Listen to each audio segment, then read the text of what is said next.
MNS aspirants, welcome to our channel the bioquester. कैसे हो बच्चों आप सब? I hope you all are doing well. First of all I am really sorry for the delay of the video. I know आप लोग बहुत बेसब्री से इंतज़ार कर रहे हैं वीडियो का, बट मेरे ही कुछ पर्सनल रीजंस की वजह से मैं वीडियो अपलोड नहीं कर पाई थी। I am very sorry for that, but कोशिश करूँगी अब से आपको रेगुलर वीडियोज़ अपलोड करके आपके लिए लेकर आती रहूँ। और आज की वीडियो का टॉपिक है major cause of medical rejection in MNS SSC. आपके एमएनएस में जो आपको मेडिकल होगा उसमें जो आपके रिजेक्शन होने के चांसेस हैं वो किस किस चीज़ के लिए सबसे ज़्यादा चांसेस होते हैं वो हम सारा डिस्कस करेंगे। जो आपके टेस्ट्स वहाँ पर होने हैं, क्या प्रोसीजर रहता है, वो सब मैं आपको वीडियो में एक्सप्लेन करूँगी। और अगर आपको फिर भी कोई डाउट रह जाता है तो मैं आपके लिए नेक्स्ट वीडियो भी ज़रूर लेकर आऊँगी। तो चलिए स्टार्ट करते हैं। फर्स्ट, आपकी हाइट मेजरमेंट मेन क्राइटेरिया है। Female candidate must possess minimum height of 152 centimetre. आपकी हाइट 152 सेंटीमीटर होनी चाहिए। Whereas female candidate belonging to the north east region of the country, Garhwal और Kumaon, must have a minimum height of 147 centimetre. और जो मतलब north east reason के जो girls हैं, जो फीमेल कैंडिडेट हैं, उनको थोड़ा कंसेशन मिलता है हाइट में। गढ़वाल और कुमाऊं रीजन के जो मेनली गर्ल्स होती हैं उनकी 147 सेंटीमीटर होनी चाहिए, बट उनके पास सर्टिफिकेट होना चाहिए कि वो नॉर्थ ईस्ट रीजन से हैं। बाकी अगर आपकी 152 सेंटीमीटर से आपकी 1 या 2 इंच कम होती है तो आपको टेम्परेरी रिजेक्शन दे देते हैं। आफ्टर 42 डेज आपको दोबारा से रिपोर्ट करना होता है। अगर कुछ आप थोड़ा लटक कर या कैसे भी एक्सरसाइज करके आप 1-2 इंच बढ़ा सकते हैं तो आपके लिए अच्छा होता है, नहीं तो फिर वहाँ से आपको रिजेक्शन मिल जाता है। बट आपको टेम्परेरी रिजेक्शन मिलता है, क्योंकि जब मैंने अपना इंटरव्यू दिया था और जब मेरे साथ एक लड़की थी, मतलब मुझे अनीमिया के लिए मिला था टेम्परेरी रिजेक्शन, और साथ में जो एक लड़की थी उसको हाइट के लिए मिला था। तो मुझे भी डाउट हुआ था कि हाइट के लिए क्या रिजेक्शन हो सकता है, बिकॉज अगर आपकी हाइट 152 सेंटीमीटर है तो है, या उससे 1-2 इंच कम हो है तो है। तो उसने मुझे बताया था कि नहीं, कुछ आप एक्सरसाइज करो या फिर तो 1-2 इंच बढ़ने के चांसेस होते हैं। तो इसलिए मैं आपको बता रही हूँ, अगर आपको टेम्परेरी रिजेक्शन मिलता है हाइट के लिए तो आपको 42 डेज के बाद आपको दिल्ली बेस हॉस्पिटल में रिपोर्ट करना होता है। ठीक है, नेक्स्ट आता है eyesight. Eyesight of the candidate should be 6/6 without specs और ग्लासेस, और if the candidate wear spectacles then the eyesight should not be worse than 6/12।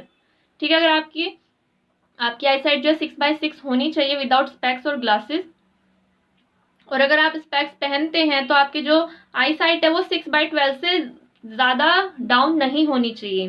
The candidate should not be suffering from night blindness और colour blindness. आपकी जो जो candidate है उसको night blindness या colour blindness से भी उसे सफरिंग नहीं होनी चाहिए। ठीक है, नेक्स्ट आते हैं आई साइट में जो मायोपिया हाइपरमेट्रोपिया का जो क्राइटेरिया है वो myopia less than -5.5 dioptre, manifest hypermetropia less than +3.5 dioptre, field of vision normal in each I, colour vision minimum CP3 standard. Next आता है वेट क्राइटेरिया।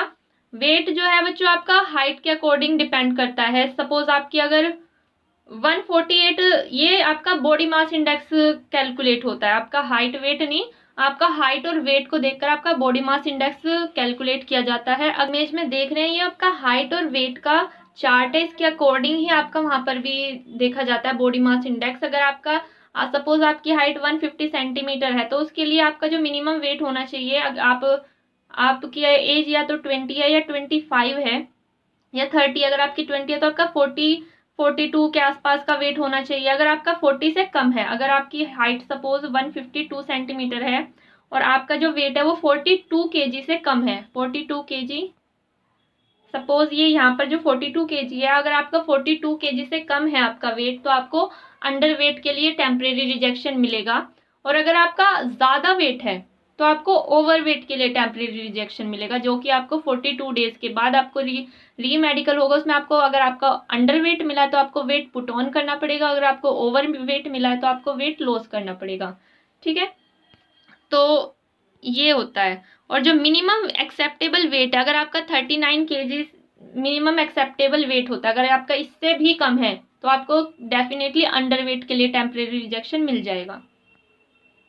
नेक्स्ट है चेस्ट मेजरमेंट। अब जब आपके वहाँ पर हाइट वेट ये सब चेक होता है तो आपका चेस्ट मेजरमेंट भी होता है।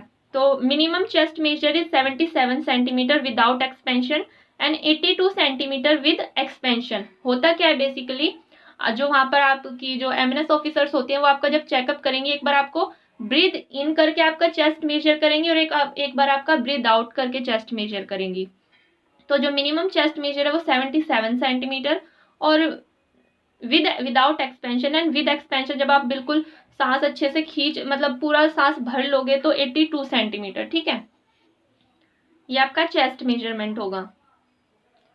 ब्लड टेस्ट होता है आपका। ब्लड टेस्ट में बेसिकली आपका हीमोग्लोबिन चेक होता है। अगर आपका फीमेल कैंडिडेट्स के लिए जो नॉर्मल रेंज होती है वो 12 से 16 होती है, 12 से 16 ग्राम पर डीएल होती है। अगर आपका 12 से कम है तो आपको अनीमिया के लिए टेम्परेरी रिजेक्शन मिलेगा। आपको आफ्टर 42 डेज आपको अपना हीमोग्लोबिन इंक्रीज करना होगा। आप मेडिकेशन से या आप पोमेग्रेनेट बीट रूट खाकर अपना जो भी है हीमोग्लोबिन इंक्रीज कीजिएगा और आपका रीमेडिकल के लिए आप जा सकते हैं। तो ब्लड टेस्ट से आपका जो टेस्ट होगा ब्लड टेस्ट से आपको इसी चीज के लिए ज्यादातर अनीमिया के लिए ही, और गर्ल्स के केस में तो सबसे ज्यादा अनीमिया के लिए ही मिलता है।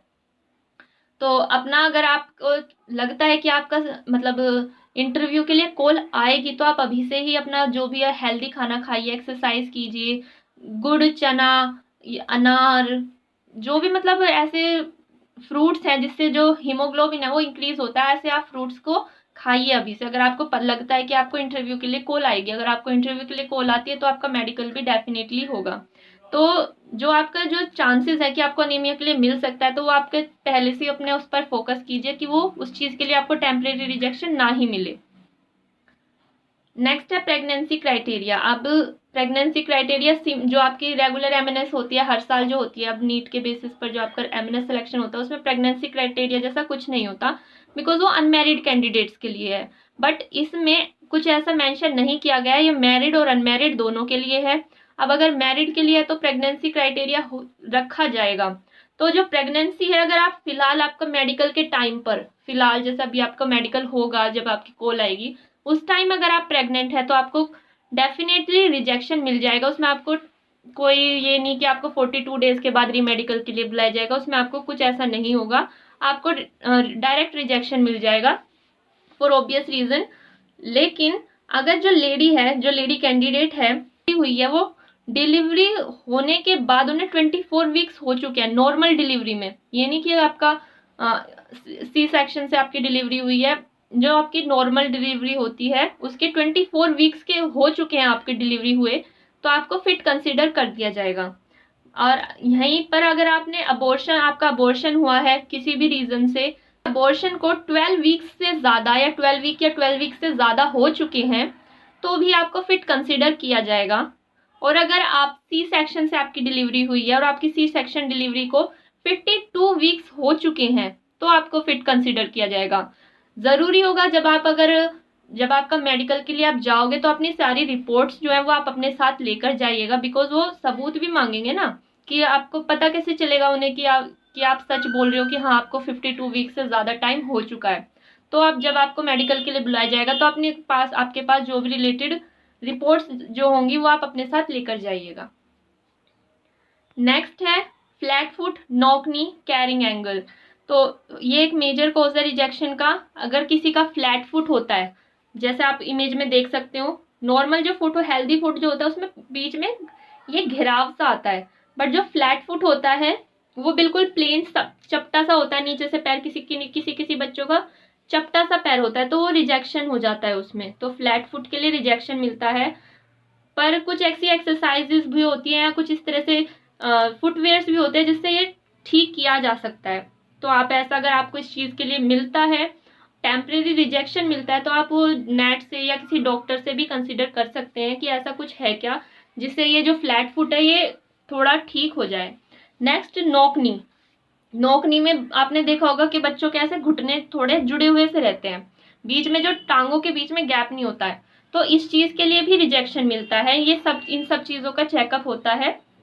नेक्स्ट है आपका कैरिंग एंगल। आपने देखा होगा कोहनिया आपके दोनों हाथ सीधे करवा के देखे जाएंगे वहां पर, तो जो कोहनी के बीच में थोड़ा किसी किसी की कोहनी जो है थोड़ी निकली हुई सी होती है साइड में, तो वो होता है कैरिंग एंगल। अगर वो भी है तो उसके लिए भी आपको टेम्परेरी रिजेक्शन मिलेगा। तो आप ये नोक नी की आप एक और इमेज देख सकते हैं। इस तरह से हड्डी जो है इस तरह से होती है, ये जो आप फर्स्ट इमेज देख रहे हैं ये वाली, अगर इस तरह से है तो ये नोक नी का केस होता है, इसके लिए रिजेक्शन मिलता है। पहले टेम्परेरी रिजेक्शन देंगे, अगर ये सही हो जाता है बाय एक्सरसाइज, कुछ फर्क लगता है तो ठीक है, अदरवाइज आपको रीमेडिकल के बाद आपको रिजेक्शन दे दिया जाता है।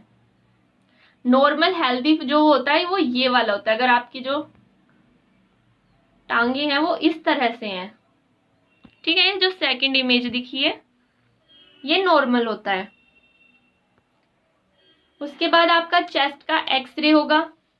नेक्स्ट आपका जो है USG of abdomen and pelvis region, आपका यूएसजी होगा एब्डोमेन और पेल्विस रीजन का। एनी सर्जरी और bone fracture can cause rejection, अगर आपकी कोई सर्जरी हुई है, अभी प्रेगनेंसी वाले की बात नहीं है इसमें, क्योंकि उसमें उन्होंने बता दिया अगर आपकी सी सेक्शन से डिलीवरी हुई है तो आप 52 वीक्स के बाद आप फिट कंसिडर कर दिए जाते हो। तो उसके अलावा अगर आपकी कोई सर्जरी है जो आपकी बॉडी फंक्शंस को अफेक्ट करती है तो उसके लिए आपको रिजेक्शन मिलेगा। बॉडी में आपके हाथ में पैर में कहीं फ्रैक्चर आया हुआ है पहले के टाइम पर, तो उसके लिए भी रिजेक्शन मिल जाता है।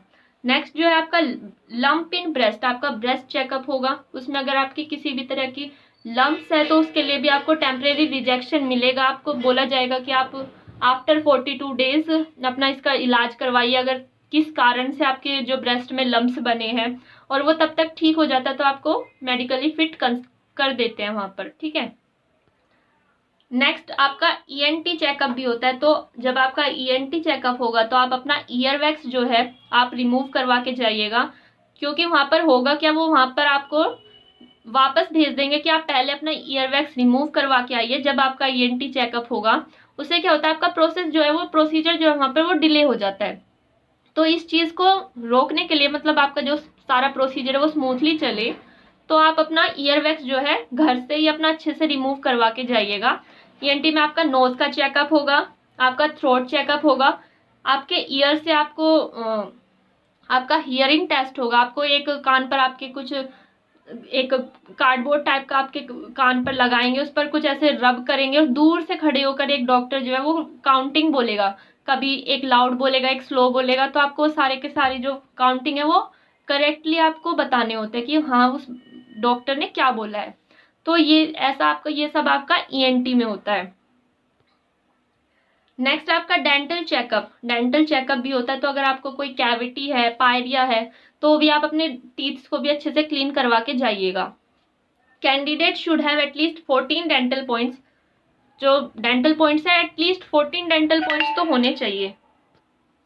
Candidate should not have crooked jumble teeth और suffer from any other dental और माउथ रिलेटेड इशू, आपको कोई अदर डेंटल या माउथ रिलेटेड इशू नहीं होना चाहिए। अगर है तो आप पहले से ही उस पर अपना ध्यान दीजिए, डॉक्टर से एडवाइस लीजिए कि अगर ये मैं करेक्ट करवा लेता हूँ तो क्या फिर मुझे मेडिकली फिट कर देंगे।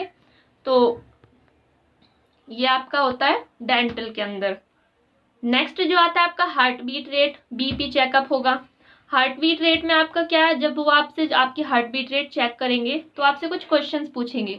वहां पर जो आपको ना हाइपर नहीं होना है कि आप थोड़ा घबरा रहे हो, आपका दिल के तेज धड़कन ना तेज तेज होने लग जाती है जब आप थोड़ा हाइपर होते हो, क्योंकि वो आपसे कुछ वहां पर क्वेश्चंस भी पूछेंगे।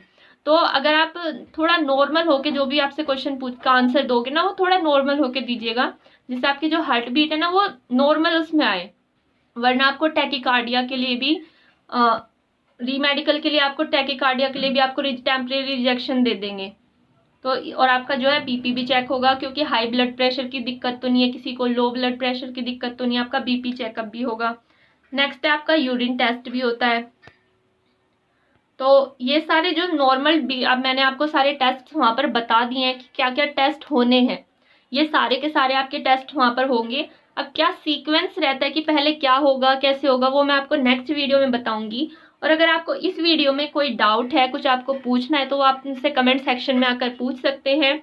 और मिलते हैं एक नई वीडियो के साथ। अगर आपको कोई भी किसी भी स्पेसिफिक टॉपिक पर वीडियो चाहिए तो वो भी आप मुझे कमेंट्स में बता सकते हैं। एंड चलिए मिलते हैं एक नई वीडियो के साथ, तब तक के लिए tata bye bye, take care and thank you for watching.